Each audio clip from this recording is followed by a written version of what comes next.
Saludos amigos, bienvenidos a Ágora. Hoy me acompaña en el control técnico Franklin Palmar, en la edición y montaje Jasui Díaz. Nuestra productora es Norelba Torres, el director de Luz Radio es Jesús Urbina y quien les habla, Gabriel Andrade, estará en la conducción. @GAndrade80 es mi Twitter. Me acompaña el profesor Gotsuno Chelo, eminente lingüista y muy querido por esta institución, Luz Radio. Bienvenido, profesor. Muchas gracias y me siento muy feliz de estar aquí de nuevo.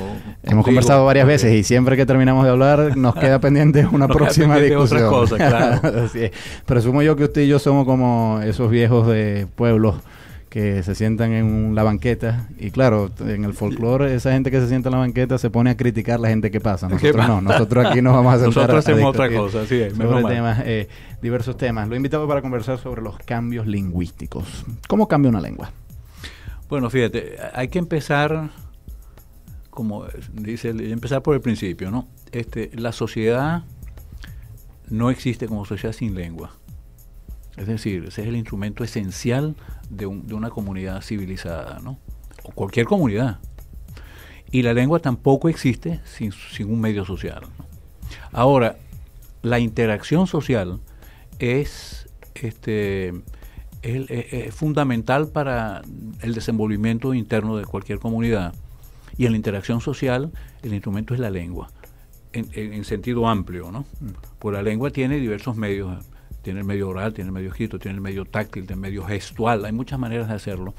Y en la interacción, aquí mismo estamos hablando, y tú me estás viendo a mí, yo estoy conversando, y tengo una gestualidad que acompaña y completa el mensaje a quien me está viendo, ¿no? Sí, claro. Ahora, la sociedad cambia. Es imposible pensar en una sociedad estática. Muchas veces cuando la gente lee historia y lee el antiguo Egipto, pensar que una sociedad estática, tampoco era estática, ¿no?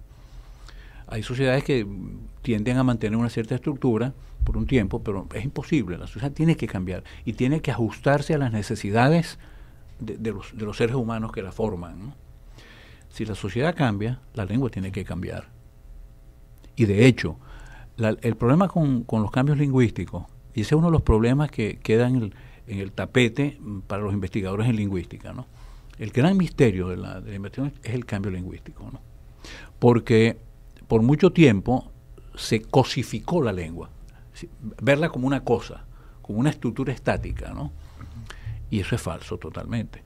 Esa es una imagen que lo tienen hasta los niños cuando se le da un libro de gramática y tienes, ahí está, aprende de eso para que aprendas a hablar correctamente. Esa es la parte, digamos, esa es una parte de la estructura de la lengua que existe. La lengua tiene una estructura, pero esa estructura está cambiando todo el tiempo. No hay lenguas puras. Y no hay lenguas puras tampoco. Sí, ya vamos aguántame eso en la nevera un minuto. Ya va. Sí, la lengua tiene que cambiar, ¿no? Primero. Ahora, ese producto, tú sacas un libro y dices, aquí está la gramática, y piensas que ahí está el castellano, nuestro español, el español de Venezuela. Pero no es así. Eso es algo que es totalmente circunstancial. Esto que tú pones aquí en un libro y dices, este es el español de Venezuela, ¿se oye? Sí. Esto es el español de Venezuela, eso es ahorita a las 10:05 o de la noche, o a las 9:30 de la noche, a la hora que sea, ¿no? A las 5 de la mañana. Pero la lengua está cambiando constantemente. La lengua no es producto, la lengua es actividad, la lengua es energía. Eso lo dijo Humboldt en el siglo XIX, de esos. Pero claro, el analista de la lengua tiene la tentación de hacer abstracción y pensar. Eso pasó con Chomsky, por ejemplo, el gran patriarca de la lingüística en el siglo pasado. Él contribuyó muchísimo a la comprensión de la lengua, pero él quería estudiar la conducta social, que es la conducta lingüística, del ser, del hablante oyente ideal. Claro, eso es una abstracción que es necesaria muchas veces para poder entender la estructura. La estructura, pero la estructura no es todo, la estructura son muchas otras cosas, ¿no? Claro. Entonces, claro, ese conocimiento aclaró muchas cosas, pero se quedó atrás en explicar la conducta del ser humano, que es a lo que tendemos todos los lingüistas. Nosotros investigamos la lengua ¿para qué? Para poder comprender la razón de los patrones conductuales. ¿Por qué es que por qué es que nosotros hablamos de la manera que hablamos? ¿Por qué cambia la lengua? Claro. Y eso no lo vas a hacer si tú piensas que la lengua es una cosa, que toda esta estructura, eso no se mueve. Eso es ideal. A nosotros nos interesa el hablante oyente Dinámico. Real. Y fíjate que digo hablante oyente. Porque yo hablo y me estoy oyendo yo mismo y yo voy modulando lo que voy diciendo de acuerdo a tu reacción. Si tú de repente empiezas a ver para arriba, a ver el reloj y tal, evidentemente que el mensaje no está llegando. Es lo que hace uno aquí de vez en cuando yo tengo que mirar la caseta. Eso es otra técnica, cosa. Pero eso es por otros motivos. Sí, pero eso explica que fíjate, yo te estoy hablando y me estoy oyendo para yo ir regulando. Sí. Tú produces y al mismo tiempo regulas. Claro. Y vas analizando lo que vas diciendo para poder... Eso es de todos los días, ¿no? Claro. Al entender eso, tú te das cuenta también que todo eso tiene el germen del cambio. Y si la sociedad va cambiando, la lengua va cambiando también. Ahora hay gente que piensa que la lengua no cambia. Hay una lengua pura, por ejemplo, ¿no? Supongo que esos son los románticos, más bien como los del siglo XIX, que opinaban que el espíritu del pueblo va acorde a la lengua y entonces que pues siempre se ha mantenido así desde tiempo inmemorial. Sí, pero evidentemente que no es así, ¿no? Claro. El siglo XIX fue particularmente importante por estudios de lingüística histórica, la evolución de las lenguas. Y al hablar de la evolución de las lenguas, estás hablando que la lengua va cambiando, o sea, va evolucionando. Pero el concepto de pureza de la lengua, eso es una cosa absurda, ¿no? Pero ¿quiénes son los que han defendido históricamente la pureza de las lenguas? Bueno, y su condición estática, que no cambia. Porque es que es tan obvio para mí que las lenguas sí cambian, que me cuesta concebir que alguien pensara que no cambiaran. Bueno, fíjate, sí ha habido grandes... El mismo enfoque de una persona que hay que respetar mucho, que es Noam Chomsky, ¿no? Que en su momento estableció una nueva manera de aproximarse al problema de la lengua y tal. Pero para él, como te repito, era el hablante oyente ideal. Quería hacer una abstracción de eso. Bueno, eso tiene una ventaja, pero tú no puedes quedarte en eso. No puedes quedarte en eso, porque entonces no puedes explicar el cambio lingüístico, no lo puedes explicar. ¿Por qué cambia? Por eso tú ves muchas veces que los hablantes públicos, como tú y como yo, que somos hablantes públicos, somos docentes, tú trabajas en la emisora, el hablante público tenía la tentación antiguamente, y todavía hay de que hay que hablar de una manera cuidadosa, una manera fina.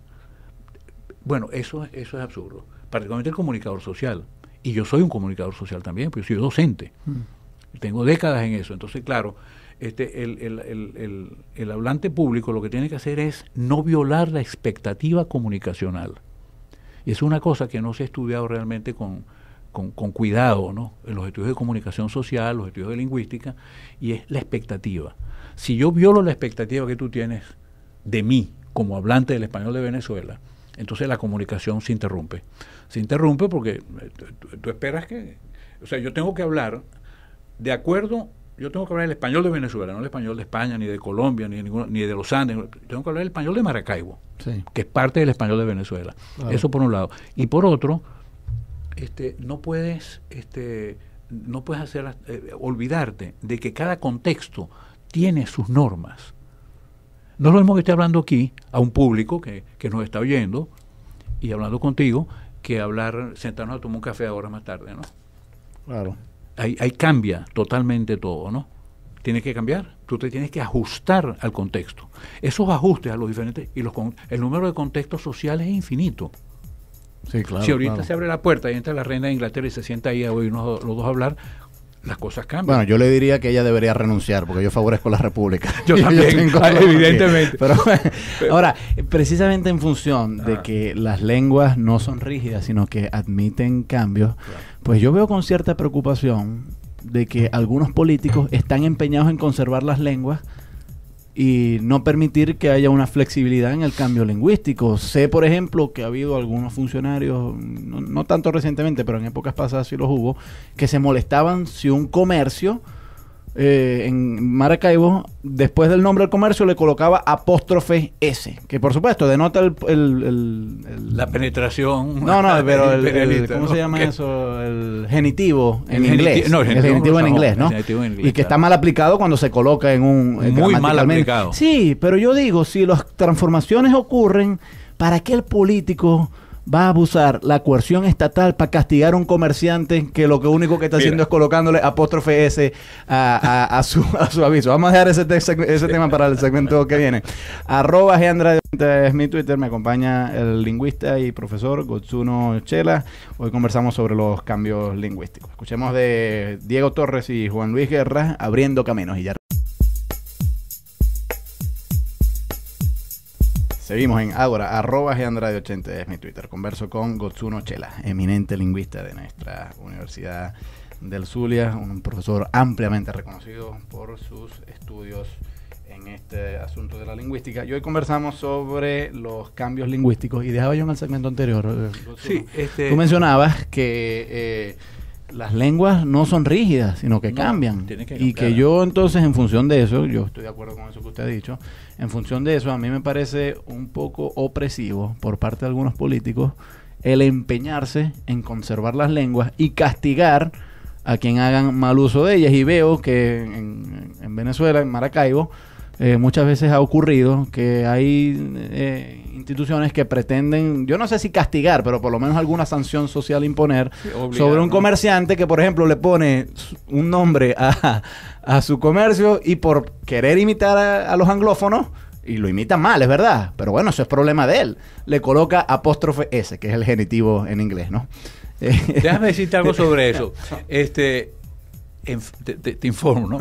Que en Francia es un país que ha sido, digamos, muy respetuoso de la lengua, en fin, ha tenido grandes lingüistas también, pero hay una actitud oficial de no dejar que la lengua cambie. Hay una especie, lo que se llama una actitud antineológica. No quieren neologismo, no quieren nada nuevo, y por decreto oficial del gobierno de Francia se prohibieron los anglicismos. Pero eso es opresivo. Pero sí, claro que es opresivo. Y fracasó rotundamente. Por ejemplo, el fin de semana, los franceses, y todavía lo siguen así, cada vez más, weekend en vez de fin de semana, sí, ¿no? Entonces, eso es legal, eso es ilegal en Francia, ¿no? Pero no lo han parado. O sea, no puede haber un documento oficial con weekend, ni un negocio que se llame weekend, ni nada de eso. Eso fue un decreto, pues, es una reacción oficial, ¿no? O sea, y parece que en los estratos, tanto que algunos estratos de la alta sociedad francesa, hay un temor de que el francés se vaya a debilitar por tomar préstamos de lenguas extranjeras primero, ¿no? Ahora tú ves en Francia también, eso del apóstrofe y la S, lo están utilizando también. O sea, o sea, no es un invento maracucho. Y erradamente también, no es un invento maracucho en absoluto, ¿no? Pero bueno, de todas maneras, el comerciante y el ser humano, todos somos seres humanos, busca ajustarse a ciertas circunstancias que son circunstancias, o sea, son temporales. Circunstancias que pueden hacer más atractivo un producto, claro. Pueden hacer más atractivo. Obviamente es una estrategia de mercadeo, la apóstrofe S. Claro, o sea, eso sin duda. Es una estrategia de mercadeo, sí. Que quien sabe inglés, el que no sabe inglés, bueno, dicen muy bien, bueno, esto venderán a un productos yanquis aquí, una cosa, quién sabe, ¿no? Sí, sí. Pero eso es efímero, eso es una cuestión temporal. Y fíjate una cosa, el inglés es la lengua que más préstamos ha tomado en la historia de la humanidad. Sí, claro. Porque el Imperio Británico se extendió por todas partes y los anglohablantes han tomado constantemente. Tú te pones a estudiar el vocabulario, el léxico de la lengua inglesa, y está plagado de préstamos hasta las lenguas más ignotas y más remotas, ¿no? El finlandés, por ejemplo, que es una lengua realmente muy rara y que no pertenece a una familia muy pequeña y tal, tiene préstamos del finlandés hay préstamos finlandés en inglés. Y en español también. Pero usted, ¿cómo ve el alegato de que los que aquí en América Latina y en otras partes del tercer mundo dicen, nosotros hemos sido víctimas de imperialismo? Imperialismo político, imperialismo militar, imperialismo económico y también imperialismo cultural. Sí, imperialismo y que el imperialismo cultural muchas veces engloba a los otros tres. Entonces, una manera de resistir al imperialismo cultural es haciendo nuestra lengua inflexible, de forma tal que no haya más préstamos foráneos. Porque en la medida en que nosotros permitimos el apóstrofe S, luego van a venir las grandes corporaciones, va a venir el tío Sam. O sea, no es solamente el apóstrofe S, sino todo lo que el apóstrofe S implica. ¿Cómo ve usted ese argumento? Bueno, fíjate, el término imperialismo es un término que tiene profundas raíces en la historia de la humanidad. Las naciones poderosas siempre buscan extender su poder por todos los medios posibles. A ver, el imperialismo egipcio, por ejemplo, ¿no? El imperialismo romano, el imperialismo romano es una cosa además implacable, ¿no? Mientras duró, ¿no? Ahora, la manera de combatir la penetración cultural, política, es desarrollando tus propios medios y desarrollando tu marco cultural, de manera que tú puedas tener orgullo de tu lengua, por ejemplo. A nosotros nos define la lengua que hablamos. Tú y yo somos venezolanos fundamentalmente porque hablamos el español de Venezuela, fundamentalmente. Eso. Y hablamos en otro programa de que que hablemos castellano es un error pero gravísimo, ¿no? Porque el castellano es apenas un dialecto de España, ¿no? Sí. Hablamos el español, eso nos identifica.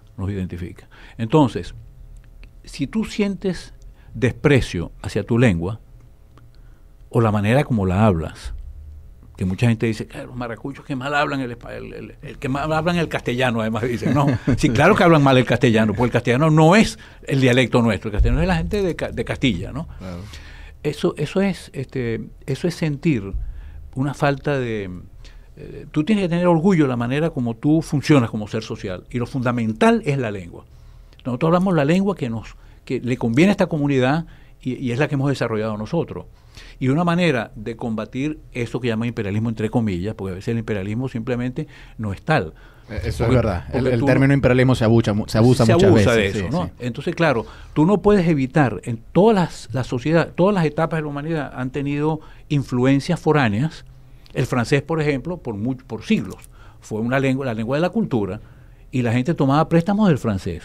Cuando tú hablas de un carné político, es una palabra francesa totalmente, claro, ¿no? Metida. Sí. Eso es imperialismo galo, sí. Si puedes decirlo de alguna manera, ¿no? Sí.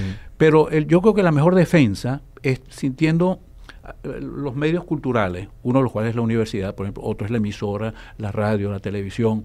Poco a poco, no combatir lo que es esta. Tú no puedes combatir, por ejemplo, el término que se ha metido ahora con la informática, chateo. Y eso mouse. O mouse. Pero el chateo que está más metido que el mouse, ¿no? Pues la gente a veces busca otra manera de hablar de esa cosa, ¿no? Pero tú no puedes impedir ya que el chateo es parte de nuestro vocabulario.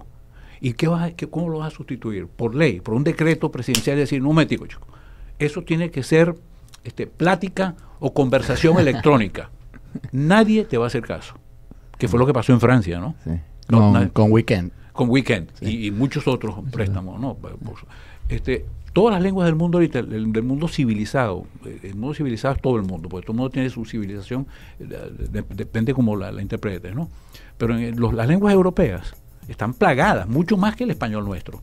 El finlandés, por ejemplo, Finlandia, que es un país altamente desarrollado con unos más altos niveles de calidad social y de falta de corrupción. Entre los países menos corruptos del mundo está Finlandia. Bueno, y la lengua ya está plagada de anglicismo por todas partes. Yo he trabajado allá como profesor y lo he visto. Mucho más que nosotros. Y el finlandés sigue desarrollando su lengua, sus productos culturales, tranquilo. Porque no tienen temor de que la lengua no se debilita con los préstamos. La lengua tiene sus recursos propios, que no los puede evitar nadie. Pero presumo que habrá algún grupo nacionalista finlandés que resistirá a los anglicismos. ¿O no existe? Sí, pero son grupos muy minoritarios, ¿no? muy minoritarios, ¿no? Sí, la sociedad sigue avanzando, y como es un país un país próspero en todos los sentidos, culturalmente y económicamente, todos están tranquilos, no le ven el peligro, como lo ven los franceses, que es una gran nación, muy desarrollada, todo lo que tú quieras, pero tienen una actitud casi de patología psicológica contra los neologismos. Bueno, y las cosas. Yo le digo una cosa, habrá mucha tolerancia, habrá mucho desarrollo económico, pero hermano, con ese frío yo no estoy seguro si yo podría vivir. arroba Andrade80 es mi Twitter. Hacemos una pausa musical de Phillips, Gone, Gone, Gone. Anglicismo. Y al revés.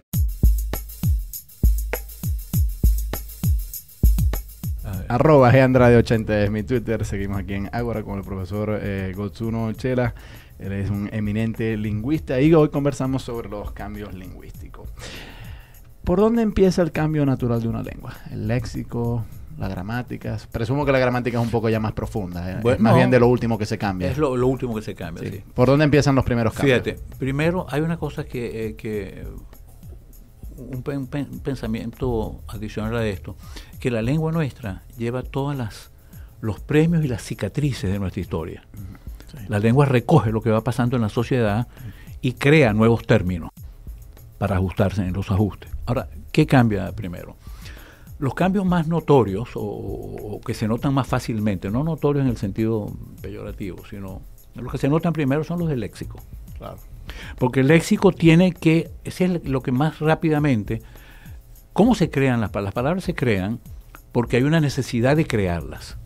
Olvídate que tú no has inventado una palabra si no hay algo que es nombrable, que es necesario. tú conceptualizas, antes de hablar, todos pensamos. Tú estás pensando que me vas a preguntar, yo estoy pensando lo que te voy a decir ahora. Y luego viene la producción del mensaje, ¿no? Que es el producto final de unas decisiones que tú tomas a un nivel conceptual.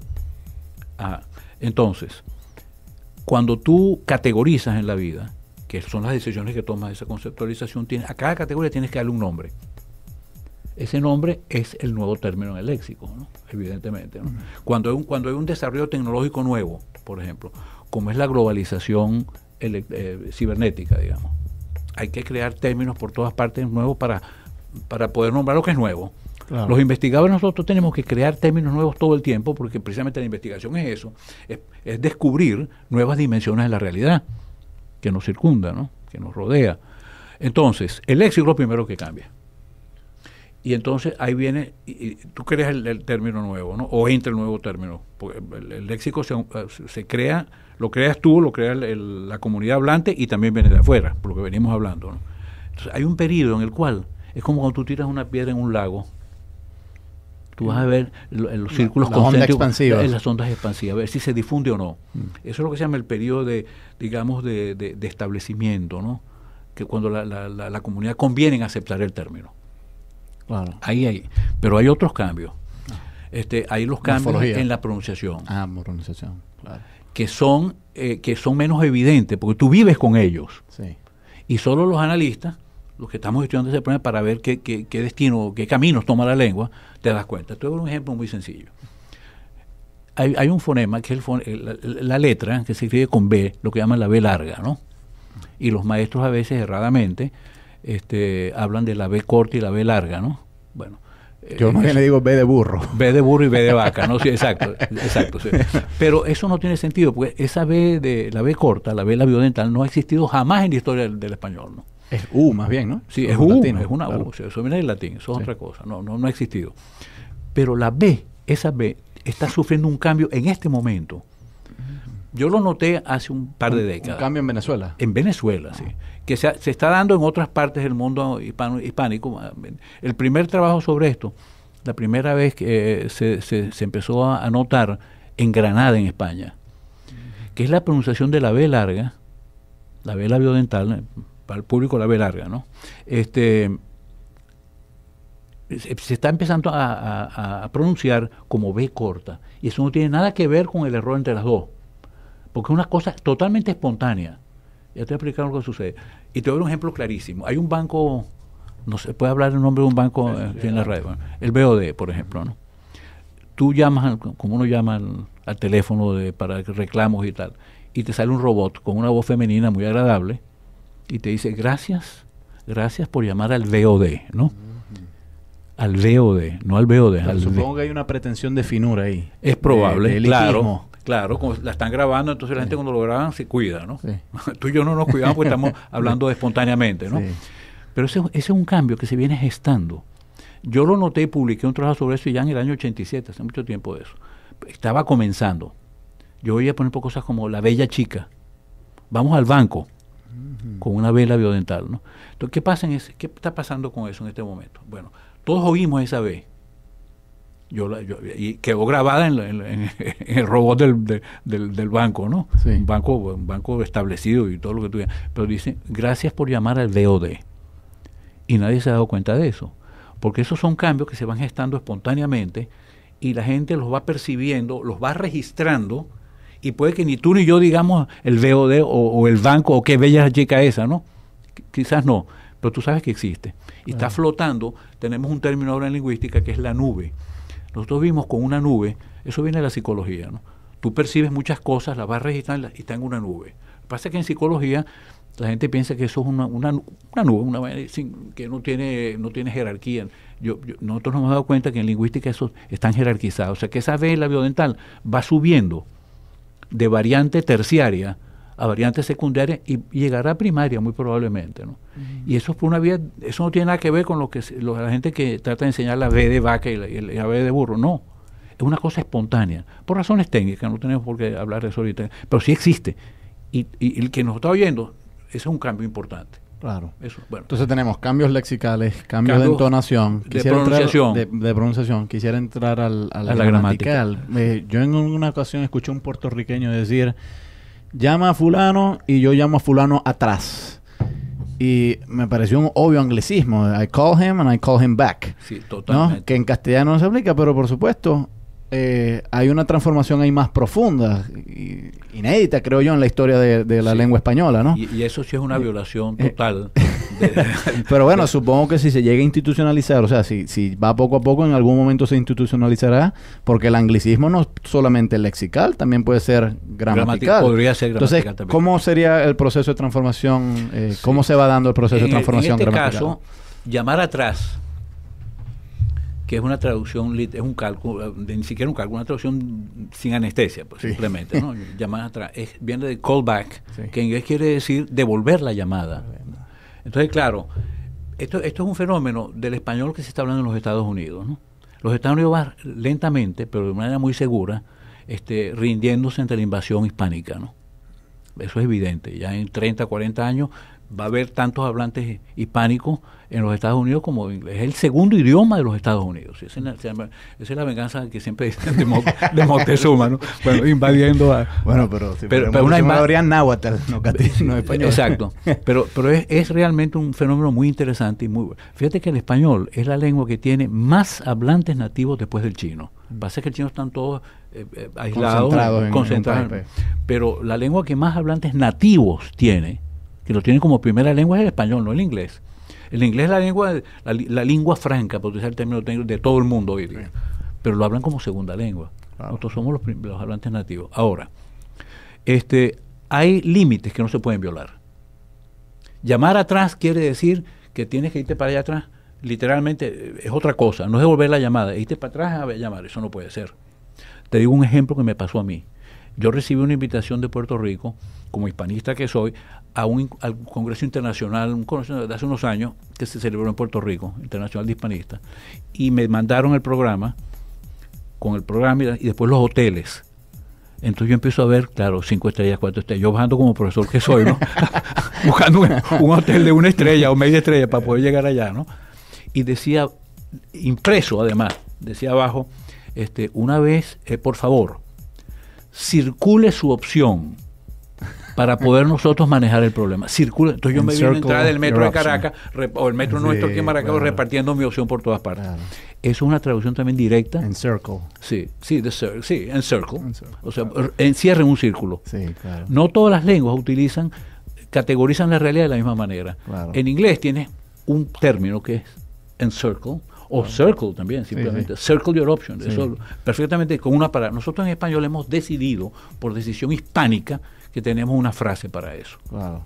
Bueno, yo creo que no es meramente casual que todos estos ejemplos vengan de Puerto Rico, porque ciertamente es el país que más ha recibido influencia norteamericana por su condición política, y yo creo que esto coloca en relieve el punto que yo había mencionado anteriormente, que muchos de estos préstamos lingüísticos tampoco son tan inocentes. O sea, hay un contexto político de dominación que habría que considerar. Vamos a dejar ese y otros temas para el regreso. @Andrade80 mi Twitter. Escuchemos de Eros Ramazzotti, Cosa de la Vida.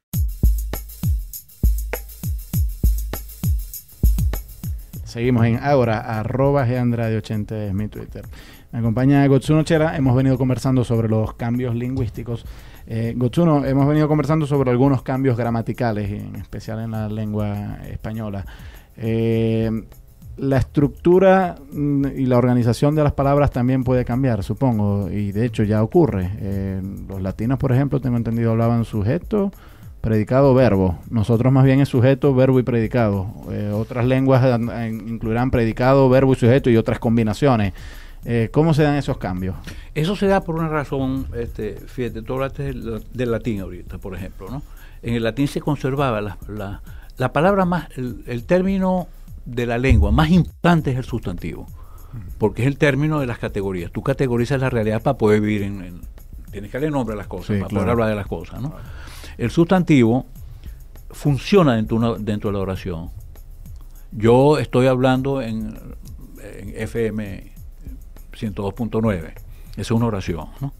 Eso tiene un sujeto, que soy yo, Está una estructura verbal y está después todo el rollo que viene después, como lo quieras llamar.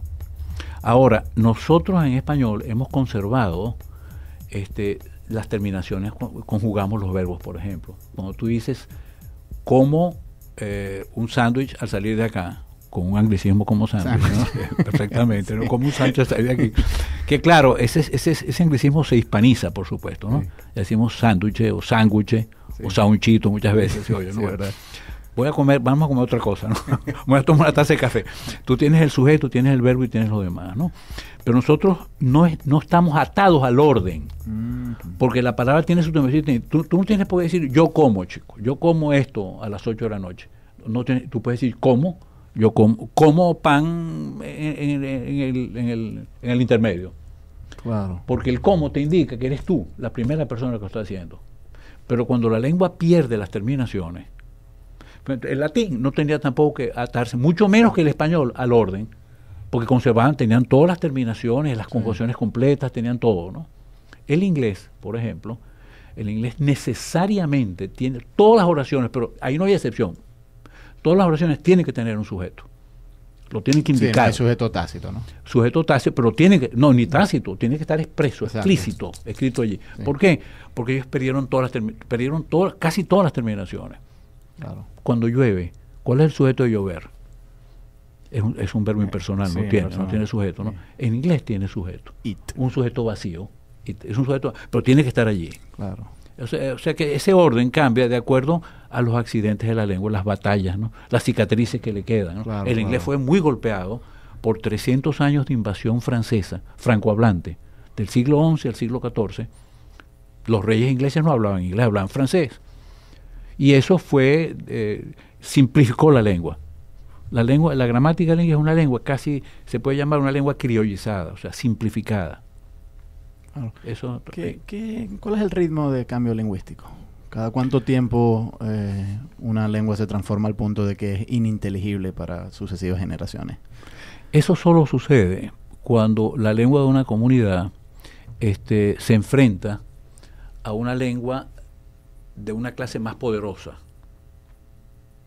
En todos los casos de conquistas, por ejemplo, ¿no? Los países europeos que colonizaron partes de Asia, de África, en América Latina, etcétera. Fíjate que las lenguas indígenas, las lenguas americanas, las nuestras, en muchos casos no, en casi todos, están en peligro de desaparecer, porque la lengua de promoción social en la América nuestra, es el portugués y el español primero que nada, ¿no? Entonces eso va haciendo que los hablantes nativos de esas lenguas se vean obligados a hablar la lengua de promoción social, y eso va debilitando su lengua. Ese es el caso de la llamada muerte de las lenguas, ¿no? Por eso es que le sucede, ¿no? Cuando la sociedad que mantiene una lengua, las lenguas artificiales no pueden existir. Aquello cuando se inventan lenguas ideales perfectas como el esperanto. Sí. Se llamaba esperanto precisamente por la esperanza, ¿no? Sí. Pero eso ha fracasado. Sí. Sí quedan unos cuantos que se reúnen en un club a hablar de esperanto y tal, pero no puede. Tú necesitas una nación, una comunidad viva que nutra la lengua, si no, no vive. Cuando esa comunidad se enfrenta a una circunstancia adversa totalmente, como en los casos de las conquistas coloniales, eso pasó con el Imperio Romano, que fue terrible. El Imperio Romano hizo desaparecer muchas lenguas. Entonces, esa es la única razón. Una lengua que sirva a una comunidad, que sea el medio de vida de la comunidad, no va a desaparecer. Puede cambiar, inevitablemente va a cambiar, pero manteniendo su función como el instrumento esencial de la interacción social. Sí, pero bueno, yo aquí vuelvo a plantear lo que planteé hace un rato.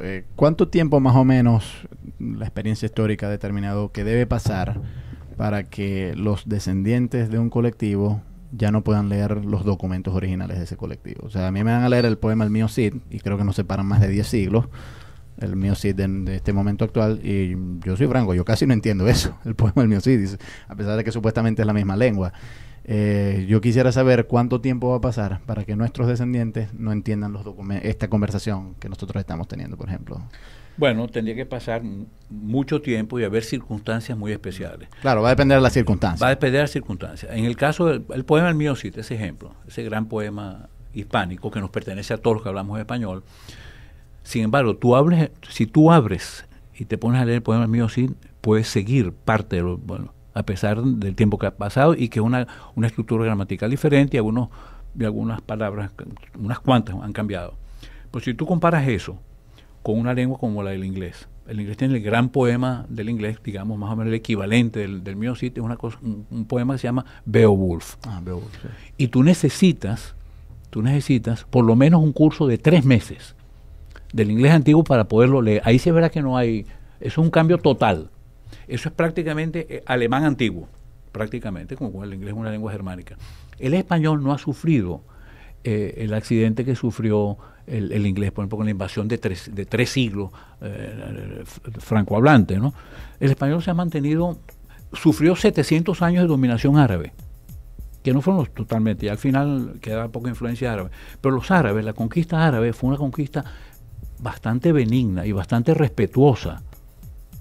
Ellos sobrevivió el latín que se hablaba en España, que se fue desarrollando en el pre-español, el preclásico, el español, se respetó y se quedó.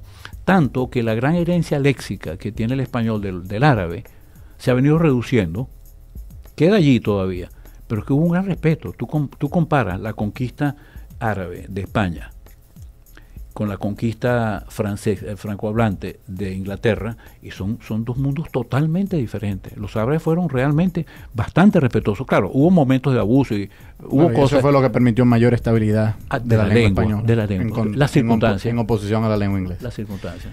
Luciano, muy agradecido por haber venido. Un placer para mí siempre escuchar. Para mí conversar contigo aquí y con el público nuestro, estoy encantado de hacerlo. Claro que sí. @Andrade80 es mi Twitter. Hoy le damos las gracias a Javi Díaz, que estuvo en la edición y montaje, Norelba Torres en la producción, Franklin Palmar en el control técnico, el